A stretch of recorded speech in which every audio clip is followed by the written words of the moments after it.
Dear students, welcome.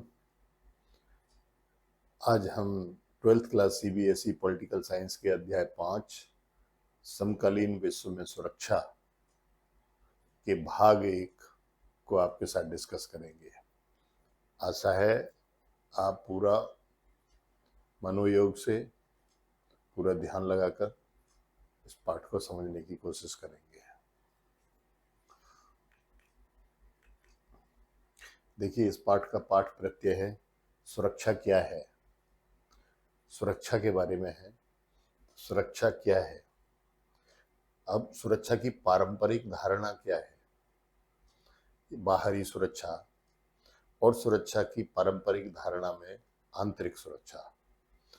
तो ये बाहरी सुरक्षा क्या है, आंतरिक सुरक्षा क्या है, ये हम सुरक्षा के बारे में जानेंगे।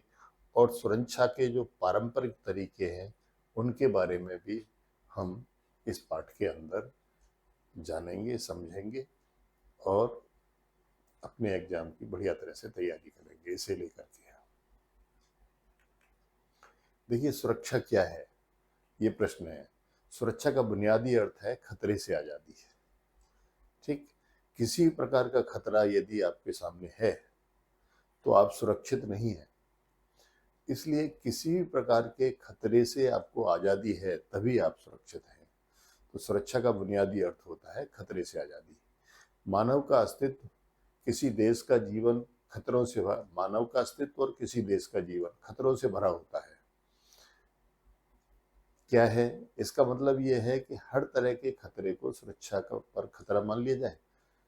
तो क्या सभी तरह के जो खतरे होते हैं, क्या वे खतरे देश के लिए और मानव के लिए क्या वो जो है खतरा मान लिया जाए? सुरक्षा विषयक अध्ययन करने वाले कहते हैं, जो लोग सुरक्षा के ऊपर अपना अध्ययन करते हैं, वो लोग इस बात को कहते हैं कि केवल उन चीजों को सुरक्षा से जुड़ी चीजों का विषय बनाओ जिनसे जीवन के केंद्रीय मूल्यों को खतरा हो। यदि केंद्रीय मूल्यों को, आपके केंद्रीय मूल्यों को खतरा है, तभी आप उन विषयों को सुरक्षा से जुड़े हुए मानो।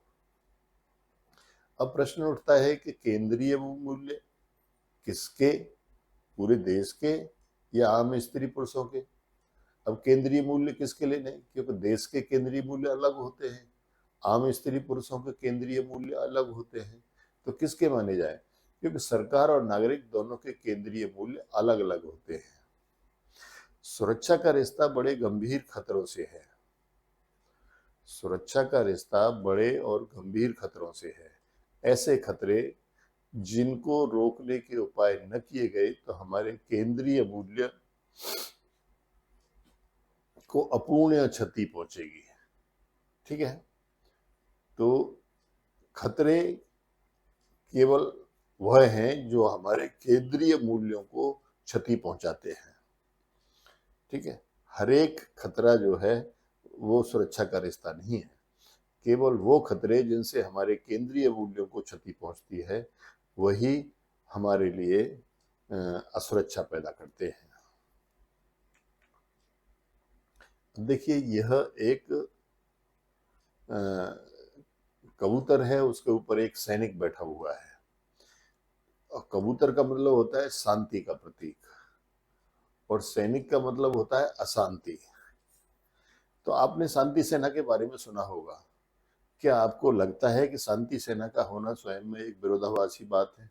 अब आप देखिए, किसी देश के अंदर जब संयुक्त राष्ट्र संघ वहां शांति स्थापित करने के लिए दूसरे देशों की सेनाएं भेजता है तो कितना विरोधाभासी बात है। बात तो करता है कि वो शांति स्थापित करनी है, लेकिन भेजता किनको है? सैनिकों को। और सैनिक कहाँ जाते हैं? सैनिक जहां भी जाते हैं वहां शांति पैदा करते हैं। ठीक है, तो इसमें कबूतर जो है वो शांति का प्रतीक है और सैनिक जो है वो अशांति का प्रतीक है। तो ये एक तरह की विरोधाभासी बात इसमें दिखाई गई है। सुरक्षा एक विवादग्रस्त धारणा है क्योंकि दुनिया के करीब 200 मुल्कों के 7 अरब लोग एक जैसी सुरक्षा की धारणा नहीं रखते। यह एक विवादग्रस्त धारणा है। सुरक्षा, सबकी सुरक्षा के मायने अलग अलग हैं। दुनिया के 200 मुल्क हैं, उनमें सुरक्षा के मायने सबके अलग अलग हैं। ठीक है। ना ही सदियों से चले आ रहे विभिन्न समाजों में सुरक्षा की एक समान धारणा चली आ रही है। जो समाज सदियों से चले आ रहे हैं उनमें भी सुरक्षा की धारणा अलग अलग थी। कोई किसी विषय को लेकर के असुरक्षित था, कोई किसी विषय को लेकर के असुरक्षित था। तो सुरक्षा की कोई एक धारणा नहीं है, बल्कि अलग अलग धारणा है, और ये अलग अलग धारणाएं अलग अलग देशों की अपनी अलग हैं, अलग अलग समय काल की अपनी अलग अलग हैं। क्योंकि संसार में कितनी ही बातें रोज बदलती रहती हैं। ठीक है। तो सुरक्षा की धारणा भी बदलती रहती है। हर एक देश को खतरा जो है उसकी धारणा भी बदलती रहती है। सुरक्षा की विभिन्न धारणाओं को दो कोटियों में रखकर समझने की कोशिश करते हैं, यानी सुरक्षा की पारंपरिक और अपारंपरिक धारणा। ठीक है। अब देखिए, पारंपरिक धारणा में बाहरी सुरक्षा सबसे पहले आती है। ठीक है। सुरक्षा की पारंपरिक धारणा को सामान्य अर्थ में राष्ट्रीय सुरक्षा की धारणा से जोड़ा जाता है। इसमें सैन्य खतरे को किसी देश के लिए सबसे ज्यादा खतरनाक माना जाता है। हाँ, यदि हमारे देश के ऊपर कोई दूसरा देश आक्रमण करे तो ये सबसे बड़ा खतरा माना जाता है। ये एक तरह का सैन्य खतरा है जो किसी भी देश के लिए सबसे ज्यादा खतरनाक माना जाता है। सैन्य खतरे का स्रोत कोई दूसरा मुल्क होता है जो सैन्य हमले को करता है। ठीक है। तो यदि किसी राष्ट्र को कोई खतरा है किसी भी तरीके का, तो वो सैन्य खतरा होता है जो बाहरी सुरक्षा होती है उससे संबंधित होता है। और यह बाहरी जो सुरक्षा है ये किसी न किसी मुल्क से होती है, किसी दूसरे पड़ोसी मुल्क से या किसी दूसरे मुल्क से होती है जो हमारे देश के ऊपर आक्रमण करने की सोचता है। धमकी देकर संप्रभुता, स्वतंत्रता और क्षेत्रीय अखंडता जैसे किसी देश के केंद्रीय मूल्यों के लिए खतरा पैदा करता है। क्योंकि यह देश क्या करता है, धमकी देता है हमें हमारी संप्रभुता को नष्ट करने के लिए, हमारी स्वतंत्रता को नष्ट करने के लिए और हमारी क्षेत्रीय अखंडता को नष्ट करने के लिए। जब ये धमकी देता है तो क्योंकि सैन्य हमलों से आम नागरिक का जीवन भी प्रभावित होता है, तो ये इन कार्यों को करने के लिए अपनी सेना को सजग करता है और उसे दूसरे देश में भेजता है। तो इससे क्या होता है कि हमारे नागरिकों का जीवन भी प्रभावित होता है। यदि हमारे देश के ऊपर कोई आक्रमण होगा, यदि किसी दूसरे देश की सेना आक्रमण करेगी, तो यह आक्रमण केवल सेनाओं के बीच नहीं होता बल्कि उससे नागरिक का जीवन भी प्रभावित होता है। अक्सर ये देखा गया है कि निहत्थे और आम औरत मर्द को जंग का निशाना बनाया जाता है। आपने देखा होगा जब पाकिस्तान जो है वो भी बॉर्डर पर बैठे हुए निहत्थे लोगों को अपना निशाना बनाता है और उनका हौसला तोड़ने की कोशिश होती है। क्योंकि युद्ध में सबसे बड़ी चीज होती है हौसला। यदि किसी देश का हौसला टूटता है तो वो युद्ध क्षेत्र में जल्दी हार जाता है। तो हौसला तोड़ने के भी बहुत प्रयास जो है वो विरोधी देश करता है। बुनियादी तौर पर किसी सरकार के पास युद्ध की स्थिति में 3 विकल्प होते हैं। यदि युद्ध हो रहा है हमारा किसी से, तो उसके बाद में हमारी सरकार के पास 3 विकल्प होते हैं। क्या क्या होते हैं? या तो हम आत्मसमर्पण कर दें उस देश के सामने, या दूसरे पक्ष की बात को बिना युद्ध किए मान लें, या फिर उस हमलावर देश को हम पराजित कर दें। तो ये 3 विकल्प जो है हमारे पास होते हैं जब कोई देश हमारे ऊपर आक्रमण करने की धमकी देता है, हमारी संप्रभुता और स्वतंत्रता को चुनौती देता है। तो उस समय पर हमारे पास ये 3 विकल्प होते हैं कि या तो हम आत्मसमर्पण कर दें, या हम बगैर युद्ध किए उस देश की बात मान लें, या हम जो हमलावर है हमारे ऊपर जो हमला कर रहा है हम उसे पराजित कर दें। सुरक्षा नीति का संबंध युद्ध की आशंका को रोकने में होता है, जिसे अपरोध कहते हैं। ठीक है। अपरोध का मतलब होता है कि यदि कोई युद्ध की आशंका है तो हम उसे किसी भी तरीके से रोकें, यह सुरक्षा नीति का अपरोध कहलाता है। ठीक। और जब सुरक्षा नीति का संबंध युद्ध को सीमित रखने अथवा उसको समाप्त करने से होता है तो उसे रक्षा कहा जाता है। या तो युद्ध को सीमित रखा जाए, अपने देश को उससे प्रभावित न होने दिया जाए, और या फिर युद्ध को समाप्त कर दिया जाए। तो ऐसी स्थिति को हम रक्षा कहते हैं। देखिए, ये परमाणु संपन्न देश हैं, ठीक है, और इनके नीचे दो देश हैं, एक ईरान और एक नॉर्थ कोरिया। ईरान पर वो एटम बम न बनाए इसके लिए तमाम प्रतिबंध लगे हैं। उसी तरह से नॉर्थ कोरिया पर भी वो एटम बम ना बनाए इसके लिए तमाम प्रतिबंध लगे हुए थे। जब कोई नया देश परमाणु शक्ति संपन्न होने की दावेदारी करता है तो बड़ी ताकतें क्या रवैया अख्तियार करती हैं। तो इन जो पहले से ये परमाणु शक्ति संपन्न देश हैं, ये क्या रवैया अख्तियार करते हैं। हमारे पास यह कहने का क्या आधार है कि परमाणु हथियारों से लैस कुछ देशों पर तो विश्वास किया जा सकता है परंतु कुछ पर नहीं। अब ये जो देश बैठे हुए हैं यहाँ, जो पहले से परमाणु शक्ति संपन्न है, इन पर ही विश्वास कैसे किया जाए। जब इन पर विश्वास कर रहे हैं तो ईरान और नॉर्थ कोरिया पर भी विश्वास करिए, वह भी अपनी जिम्मेदारी निभाएंगे, आखिर वह भी तो देश है, वहां पर भी तो जनता रहती है। ठीक है, तो ये विरोधाभासी बातें जो है होती रहती हैं। अब परंपरागत सुरक्षा नीति का एक तत्व और है, इसे शक्ति संतुलन कहते हैं। कई बार क्या होता है कि जो युद्ध है, जो सेना के द्वारा होना है, उसको यदि रोकना है तो उसके लिए क्या करते हैं, शक्ति संतुलन करते हैं।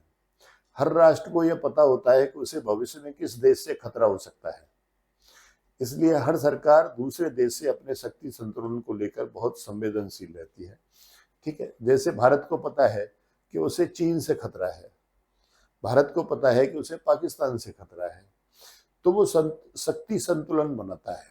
ठीक है, चीन के जो विरोधी देश हैं उनको अपने पक्ष में करता है।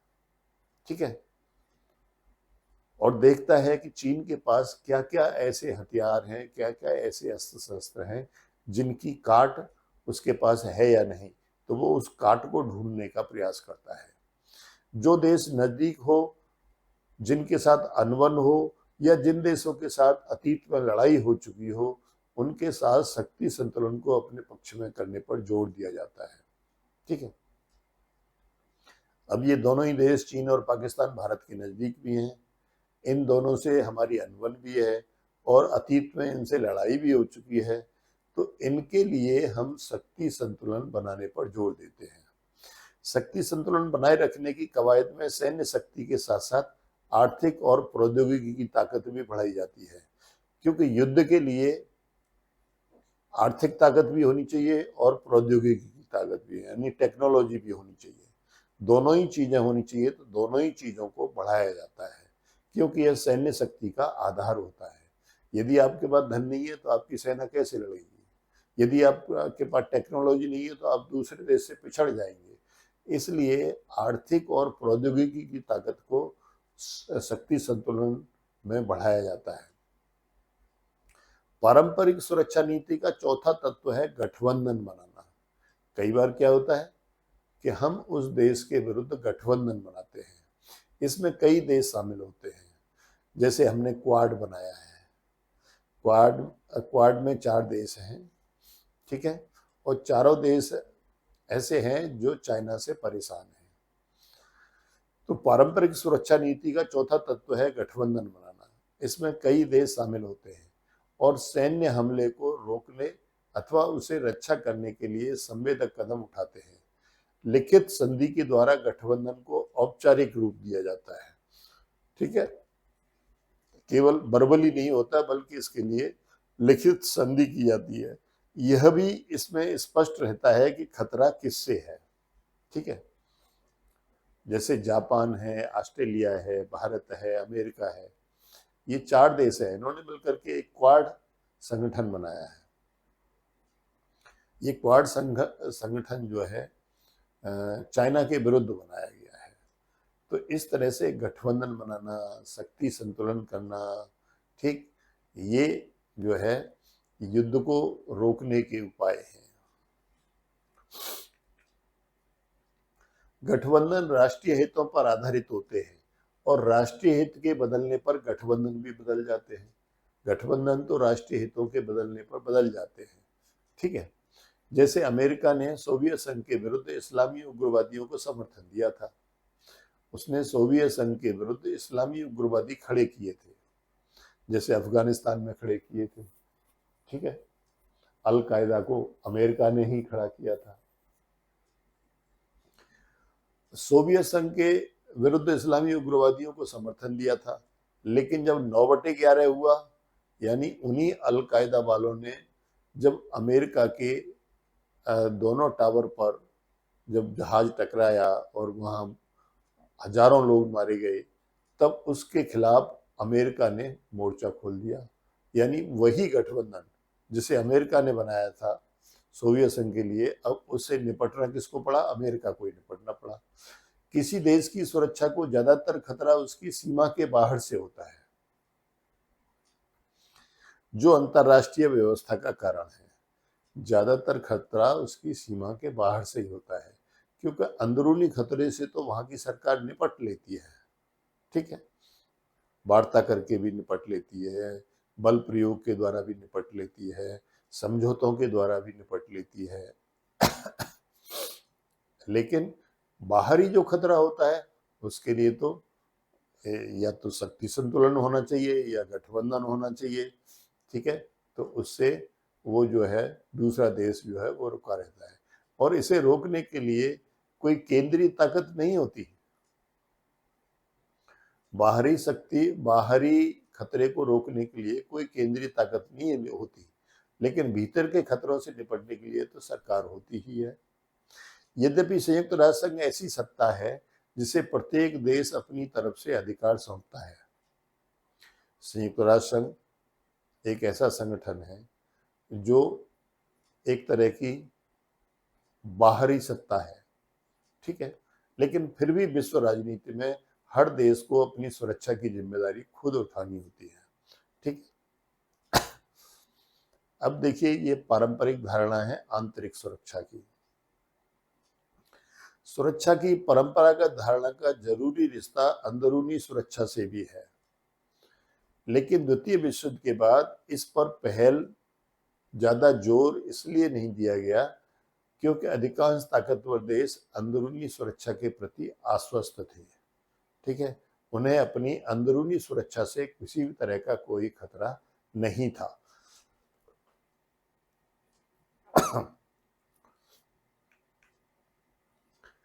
अब देखिए, विश्व में शरणार्थियों का एक ग्राफ है। विश्व के विस्थापित लोगों को कहां शरण दी गई है। यूरोप ने 17% लोगों को शरण दी है। अमेरिका ने 16% लोगों को शरण दी है। एशिया और प्रशांत सागरीय देशों ने 11% लोगों को शरण दी है। अफ्रीका ने 30% लोगों को शरण दी है और मिडिल ईस्ट और उत्तरी अफ्रीका ने 26% लोगों को शरण दी है। तो ये शरणार्थी की जो समस्या है, इसमें इसका एक ग्राफ विश्व का दिखाया गया है कि विश्व में शरणार्थियों को कैसे शरण दी जाती है।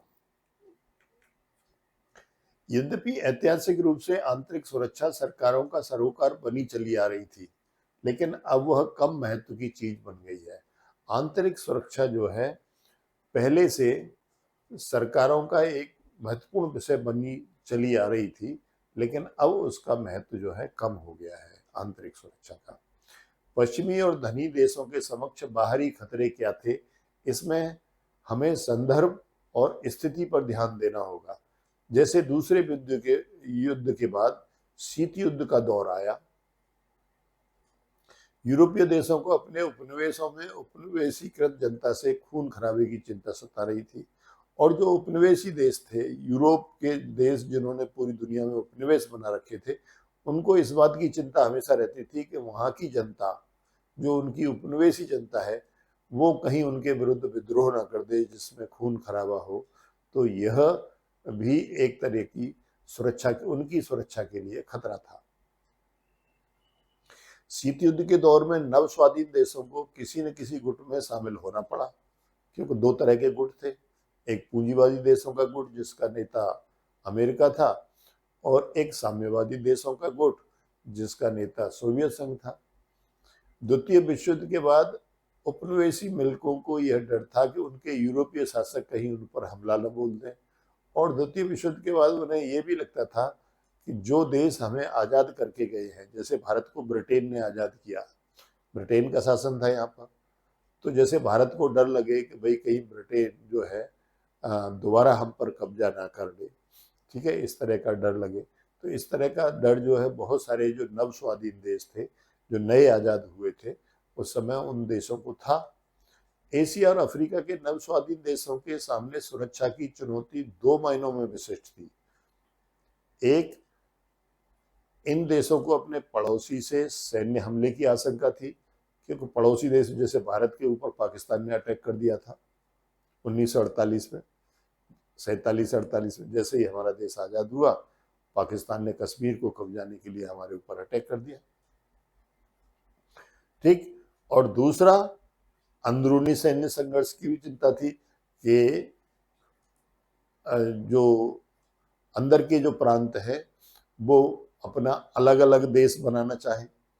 तो उस समय पर ये दो तरह के खतरे बहुत बड़े स्तर पर थे।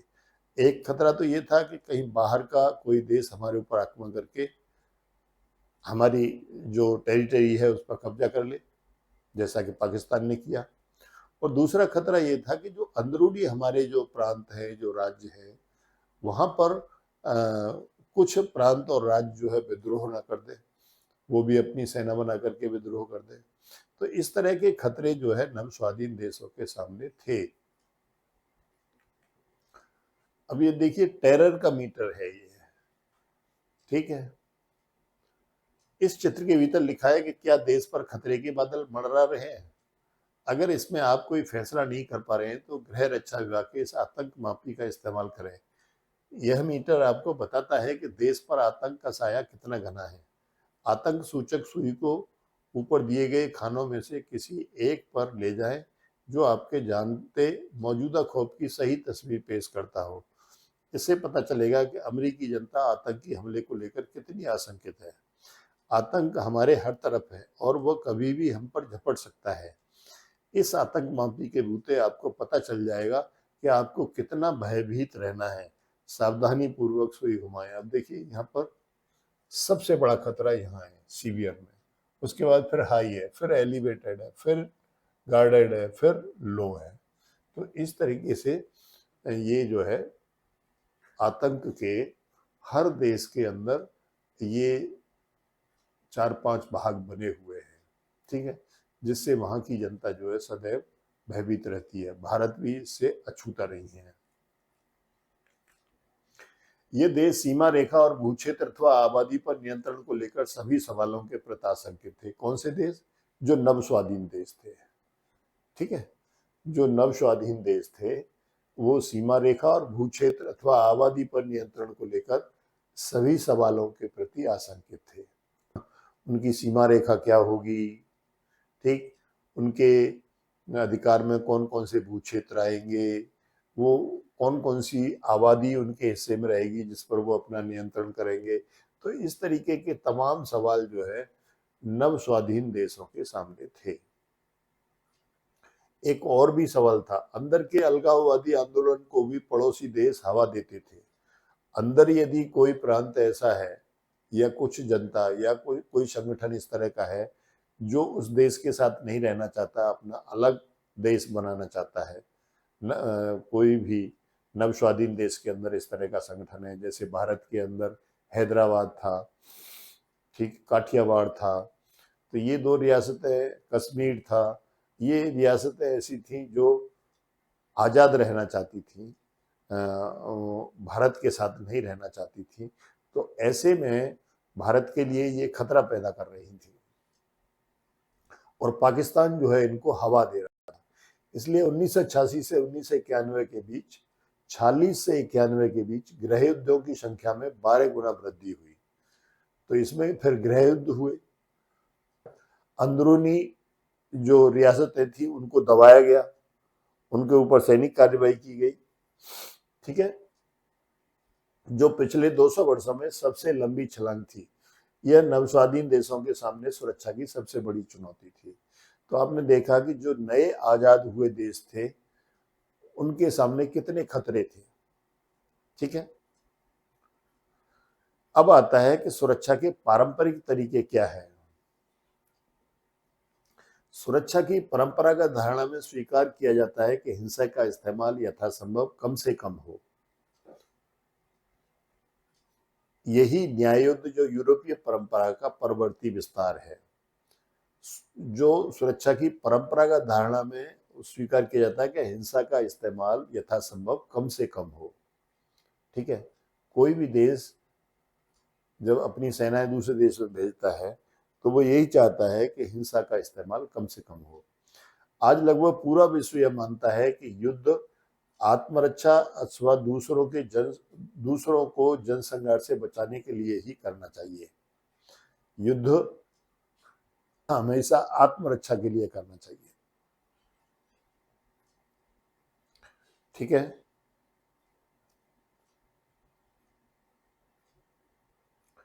और दूसरों को जनसंहार से बचाने के लिए करना चाहिए। युद्धरत सेना को चाहिए कि वह संघर्ष विमुख शत्रु, यदि कोई शत्रु ऐसा है जो आपके साथ संघर्ष नहीं करना चाहता, ये देखिए युद्ध की बर्बादी है। ये युद्ध में इस तरह से इमारतों के ऊपर बम्बार्डमेंट किया जाता है और इस तरह से उन्हें बर्बाद किया जाता है। निहत्थे व्यक्ति अथवा आत्मसमर्पण करने वाले शत्रु को ना मारे। यदि कोई व्यक्ति निहत्था है उसको नहीं मारा जाए। यदि कोई संघर्ष विमुख होता है यानी संघर्ष नहीं करना चाहता उसे नहीं मारा जाए। यदि कोई आत्मसमर्पण करने वाला है शत्रु है तो उसे भी न मारा जाए। अर्थात सेना जो है वो उतना ही बल प्रयोग करे जितना आत्मरक्षा के लिए जरूरी है, और वह भी तब जब बाकी सब उपाय असफल हो जाए। वह भी कब करे? तब करे जब बातचीत से कोई बात नहीं बन रही हो, समझौते से कोई बात नहीं बन रही हो, किसी को बीच में डाल करके समझौता करने से कोई बात नहीं बन रही हो, तब जो है युद्ध के लिए तैयार होना चाहिए। सुरक्षा की परंपरागत धारणा देशों के बीच निरस्त्रीकरण, अस्त्र नियंत्रण तथा विश्वास बहाली जैसी संभावनाओं से इनकार नहीं करती।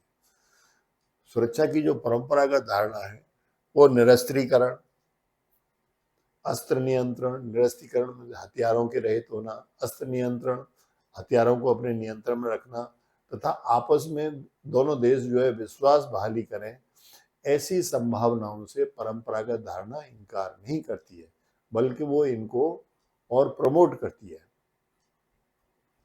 निरस्त्रीकरण की मांग यह है कि सभी राज्य, चाहे उनका आकार, ताकत और प्रभाव कुछ भी हो, खास किस्म के हथियारों से जैसे बायोलॉजिकल वेपन्स और केमिकल वेपन्स को बनाने और रखने से बाज आए। तो ये निरस्त्रीकरण की मांग है। बायोलॉजिकल वेपन नहीं बनाए, केमिकल वेपन नहीं बनाए। ठीक है, इसी संदर्भ में अमेरिका और सोवियत संघ ने बैलिस्टिक मिसाइल को रोकने के लिए एंटी बैलिस्टिक मिसाइल संधि एबीएम की, सामरिक अस्त्र परसिमन संधि साल्ट 2 की और सामरिक अस्त्र न्यूनीकरण संधि स्टार्ट की, और उसके बाद उन्होंने परमाणु अप्रसार संधि यानी एनपीटी की, जो 1968 भी एक ऐसा ही प्रयास है। तो इस तरीके से जो विश्व के ताकतवर देश थे उन्होंने ये सब संधियां निरस्त्रीकरण के लिए की थी। अब देखिए ये एनपीटी हो रही है। इस एनपीटी के लिए non proliferation treaty, nuclear proliferation treaty, यानी जो परमाणु हथियार हैं उनको कम से कम रखने के लिए यह ट्रीटी की गई थी, एनपीटी। ठीक है, तो ये 1 अगस्त 2022 का जो है न्यूयॉर्क शहर का ये सम्मेलन है जिसमें सब लोग बैठे हुए हैं। अब देखिए, जाएं तो जाएं कहाँ? क्या हमें शांति विभाग के लिए कुछ लाख डॉलर मिल सकते हैं? अब देखिए, ये लोग कर रहे हैं शांति अहिंसा विधेयक पारित करो, अहिंसा विभाग की स्थापना करो, ठीक। और इसमें क्या हो रहा है? नहीं, इतने खर्चे को बर्दाश्त नहीं किया जा सकता। 300 अरब डॉलर इराक युद्ध पर खर्च किए गए। भूतपूर्व सैनिकों के मामले में केवल 7 अरब दिए गए। 425 अरब सालाना रक्षा विभाग पर खर्च किए गए। आंतरिक सुरक्षा पर 40 अरब खर्च किए गए। 100 अरब अफगान युद्ध पर खर्च किए गए। तो आप देख रहे हैं कि युद्धों पर तो खर्चा हो रहा है, लेकिन शांति के प्रयासों पर कोई खर्चा इसमें दिखाई नहीं दे रहा। अमेरिका में सुरक्षा पर तो भारी भरकम खर्च होता है, जबकि शांति से जुड़े मामलों पर बहुत कम ही खर्च किया जाता है। यह कार्टून इस स्थिति पर एक टिप्पणी करता है। क्या हमारे देश में हालात इससे कुछ अलग है? नहीं, सभी देशों में एक जैसे हालात हैं। शांति व्यवस्था पर सरकारें कम से कम खर्च करती हैं और युद्धों पर सरकारें बड़े स्तर पर खर्च करती हैं। अपने रक्षा बजट बनाती हैं, बहुत बड़े बड़े बड़े हथियार खरीदने के लिए, ठीक है, लेकिन शांति स्थापना के प्रयासों के लिए सरकारें बहुत कम पैसा खर्च करती हैं। इस तरह से पार्ट 5 का ये पार्ट 1 भाग 1 जो है पूरा होता है, ठीक है। अब अगले सेशन में आपको भाग 2 पर चर्चा करेंगे। तब तक के लिए जय हिंद।